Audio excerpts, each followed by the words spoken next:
अस्सलाम वालेकुम। और आज मैं बना रही हूँ हिबिस्कस हर्बल शैम्पू। आप सब लोगों का बहुत ज्यादा फेवरेट और आप लोगों को बहुत ज्यादा पसंद है। आप लोगों को बहुत ज्यादा पसंद है तो आप लोगों की फरमाइश पे ही लेकर आ गई हूँ मैं हिबिस्कस हर्बल शैम्पू। 10 kg का बैच बनाऊंगी और साथ साथ मैंने आप लोगों के तमाम क्वेश्चन के आंसर देने। जो मेरी बहनें हर वक्त परेशान रहती है कि हमारा शैम्पू पतला बनता है, हमारा शैम्पू थिक तो हो जाता है लेकिन कुछ घंटों बाद दोबारा से पतला हो जाता है, हमारे शैम्पू में सेपरेशन आ जाती है, हमारे शैम्पू से बाल झड़ने लगते हैं, हमारे शैम्पू से जुएं होने लगती हैं सर में। इन सारे सवालों के जवाब आज आपको इस वीडियो में मिल जाएंगे, लेकिन आपको वीडियो आखिर तक देखनी होगी, कहीं से कोई चीज स्किप नहीं करनी होगी, क्योंकि आज का जो टॉपिक है वो सबसे ज्यादा इन्हीं चीजों से रिलेटेड है जो आप लोगों को इतने ज्यादा मसाइल आते हैं शैम्पू बनाने। कौन सा पानी यूज करना है शैम्पू के लिए, कहाँ से सामान मिलेगा, सारे टॉपिक इस पे आज आपके सारे क्वेश्चन, सारे टॉपिक आज की वीडियो में हम कवर करेंगे ताकि आप लोग इजीली घर में आसानी से शैम्पू बना सके। अच्छा जी, तो अपनी फॉर्मुलेशन स्टार्ट करते हैं। सबसे पहले मैं यहाँ पे ले रही हूँ हिबिस्कस ड्राई फ्लावर। ठीक है, मेरे पास अभी फ्रेश नहीं थे, जब मेरे पास फ्रेश थे तो मैंने अपने ही फ्लावर्स को अपने ही प्लांट से तोड़कर मैंने इन्हें ड्राई कर लिया। तकरीबन ये 2 किलो थे,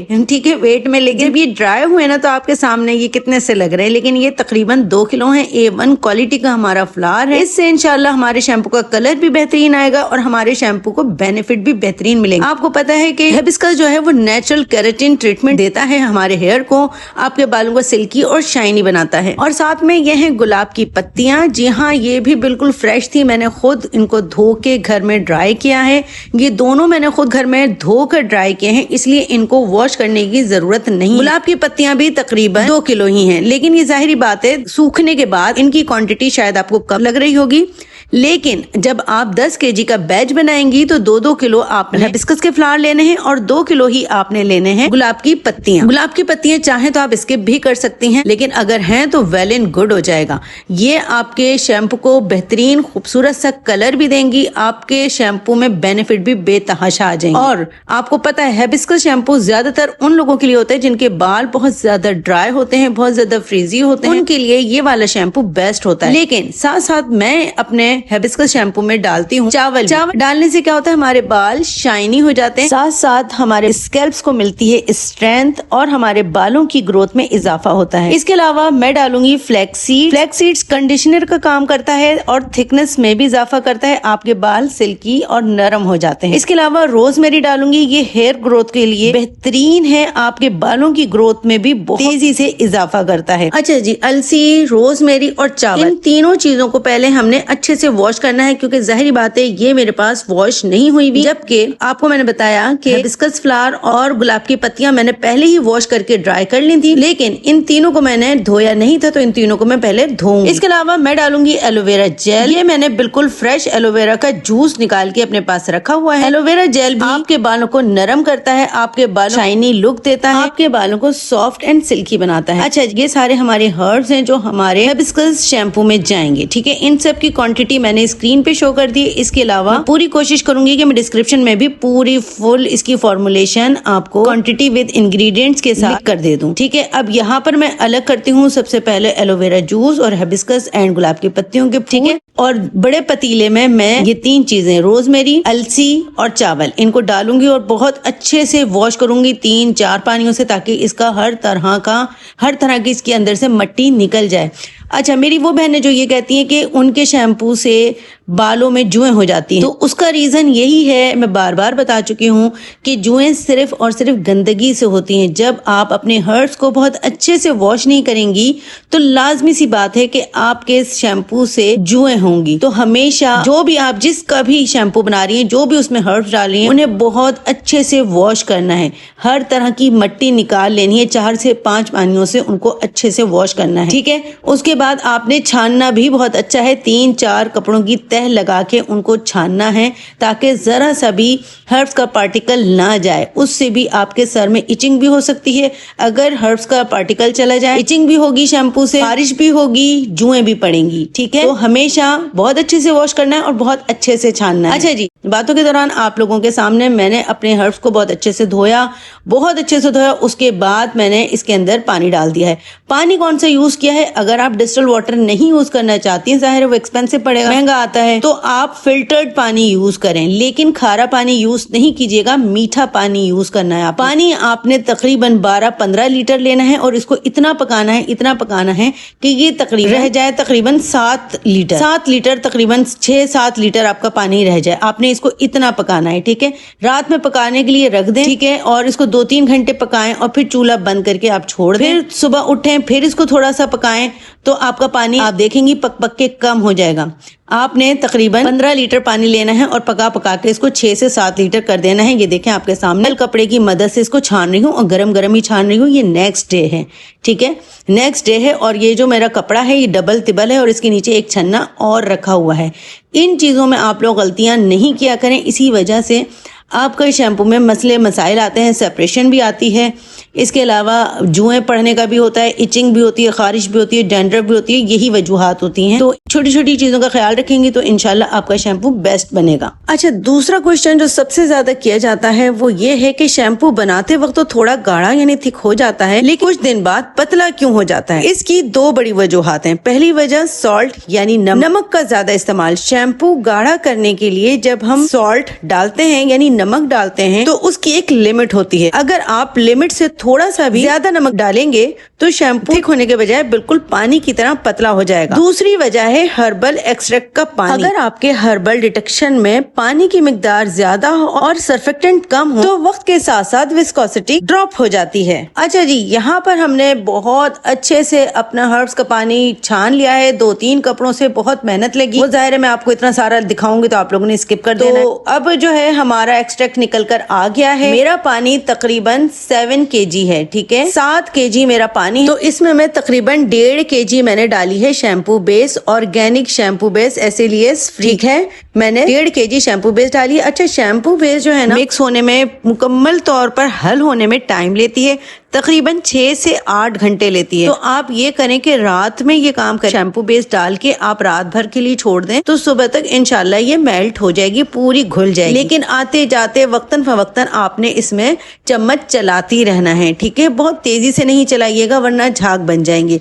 झागों को हमने कोशिश करनी होती है कि अवॉइड करें। अच्छा जी, यहाँ पर मेरी अब कंप्लीट शैम्पू बेस मेल्ट हो चुकी है और इसमें झाग भी बन गए थे जैसे कि आपको नजर आ रहा है। अगर आपके साथ भी इसी तरह से झाग बन जाए ना तो आप छन्नी की मदद से, जैसे हम दूध पे से बलाई उतारते हैं ना, इस तरह से आप उतार दीजिएगा, ठीक है, घबराइएगा नहीं। अच्छा जी, अब हम 200 ग्राम डाल रहे हैं केडी। केडी क्या है? ये एक थिकनर भी है और फोम स्टेबलाइजर भी है, यानी आपके शैम्पू को थिक भी करेगा, फोम में भी इजाफा करेगा, यानी झाग भी ज्यादा बनेंगे। केडी को डालना है आपने बिल्कुल बारीक सी पतली सी लेयर्स के साथ, एकदम से नहीं डाल दीजिएगा, बिल्कुल बारीक लेयर के साथ डालना है आपने और मुस्तकिल लकड़ी आपने चलाती रहनी है। अच्छा, कोशिश करिएगा, बल्कि कोशिश नहीं 100% आपने प्लास्टिक के किसी कंटेनर में शैम्पू बनाना है और लकड़ी की स्टिक या लकड़ी के चम्मच से आपने इसको मिक्स करना है। 10-15 मिनट तक हम केडी को इसमें मिक्स करते रहेंगे और अपने स्टिक चलाते रहेंगे। उसके बाद हम थोड़ा सा स्टे देंगे 10-15 मिनट का ही, फिर हम इसके अंदर नेक्स्ट अपना इंग्रेडिएंट डालेंगे। यहाँ तक वीडियो आप लोगों ने देख ली और आपको बहुत ज्यादा यूजफुल भी लग रही है, बहुत ज्यादा इन्फॉर्मेटिव भी लग रही है, प्लीज लाइक करें, कमेंट करें और सब्सक्राइब नहीं किया है तो सब्सक्राइब भी कर लें। नेक्स्ट इसके अंदर मैं 200 ग्राम डाल रही हूँ माइल्ड नेचुरल सर्फेक्टेंट। ये जो है बिल्कुल माइल्ड है और इससे शैम्पू में झाग भी बनते हैं, क्योंकि बहुत सारे आप लोगों ने देखा होगा जो यूट्यूब पे दिखा रहे होते हैं, सिखा रहे होते हैं, वो जितनी क्वांटिटी में पानी लेते हैं उतनी ही क्वांटिटी में शैम्पू बेस डालते हैं, तो फिर उन्हें कुछ और डालने की जरूरत नहीं रहती।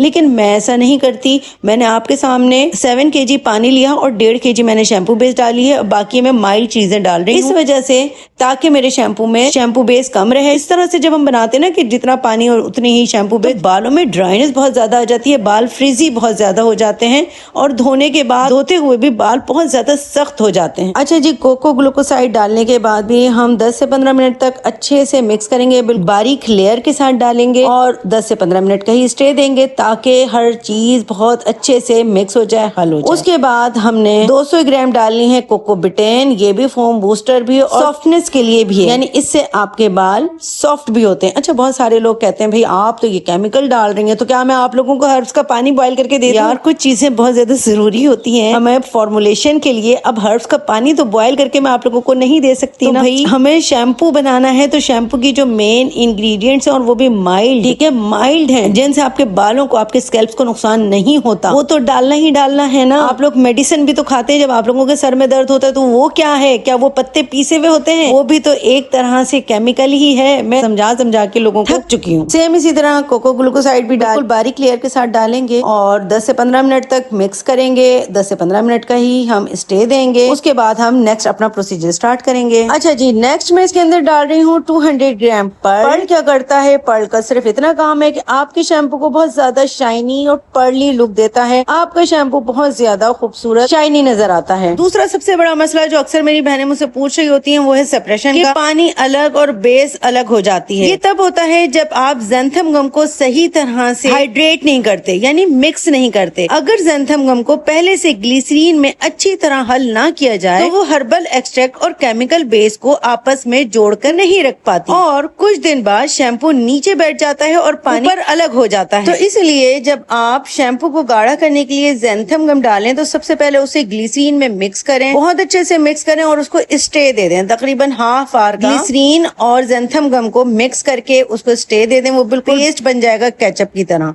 ठीक है, फिर आपने अपने शैम्पू में बिल्कुल बारीक लेयर के साथ आपने डालना है। तो ये देखें, जब मेरा पर्ल अच्छे से मिक्स हो गया, मैंने उसको भी 10 से 15 मिनट स्टे दिया। उसके बाद अब मैं यहाँ पर ग्लिसरीन डाल रही हूँ। ठीक है, ग्लिसरीन भी तकरीबन 200 ग्राम यहाँ पे ले रही हूँ और 100 ग्राम मैं इसके अंदर डाल रही हूँ ज़ैंथम गम। इसको मैं बहुत अच्छे से मिक्स करूंगी, बिल्कुल पेस्ट इसका बन जाएगा केचप की तरह। फिर इसको स्टे दूंगी हाफ आवर का, उसके बाद मैं अपने शैम्पू में मिक्स कर दूंगी। अच्छा, यहाँ मेरे से एक गलती हो गई है। जब मैं इसका पेस्ट बनाकर और शैम्पू में डाल रही थी ना, तो वहां पर कैमरा बंद हो गया था और मुझे नहीं पता था, तो वो रिकॉर्ड नहीं हो सका।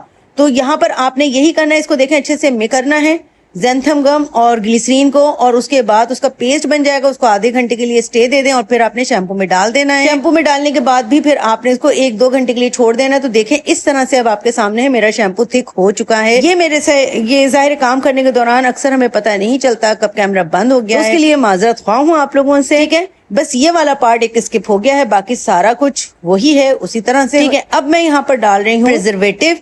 यहाँ पे मैं फिनॉक्सीएथानोल इस्तेमाल कर रही हूँ। तकरीबन 100 ग्राम मैंने फिनॉक्सी ली है प्रिजर्वेटिव। ये हमारे शैम्पू को तकरीबन 1.5-2 साल के लिए खराब नहीं होने देगा। लेकिन 1.5-2 साल के लिए खराब नहीं होने देगा का मतलब ये नहीं है कि आप इसको 1.5-2 साल तक के लिए बना के रख लें। ऐसा नहीं कीजिएगा। आप शैम्पू को उतना ही बनाइएगा कि आप 4 से 6 महीने में इस्तेमाल कर लें।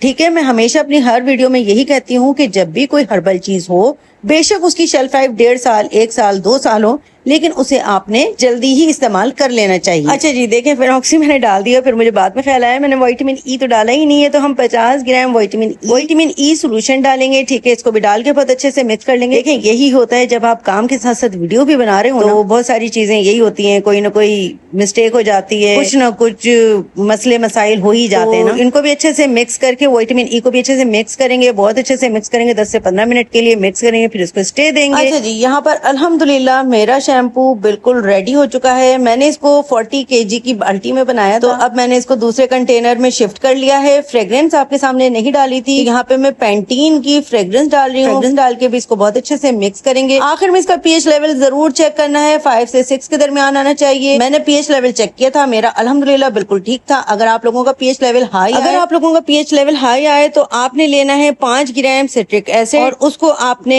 10 ग्राम पानी में अच्छे से मिक्स करना है। जब वो हल हो जाए तो आपने थोड़ा थोड़ा करके अपने शैम्पू में डालते जाना है, मिक्स करते जाना है। 10-15 मिनट का स्टे दें, फिर अपना पीएच लेवल चेक करें। जहाँ पर पीएच लेवल 5 से 6 के दरमियान आ जाए वहाँ पर स्टॉप कर दें। वीडियो कैसी लगी ये जरूर बताइएगा, और मैंने अपनी पूरी कोशिश की है कि मैं उन तमाम मसाइल के जवाबात दे सकूं जो आप लोग मुझसे कमेंट सेक्शन में भी पूछते हैं, व्हाट्सएप पे भी पूछते हैं। तो मुझे बताइएगा कि मैं कहाँ तक कामयाब हुई हूँ और आप लोगों के क्या दूसरे मसाइल हैं जो मैं यहाँ पर नहीं बता सकी। इंशाल्लाह नेक्स्ट वीडियो में पूरी कोशिश करूंगी कि उनके भी जवाब दूं। अल्लाह हाफिज।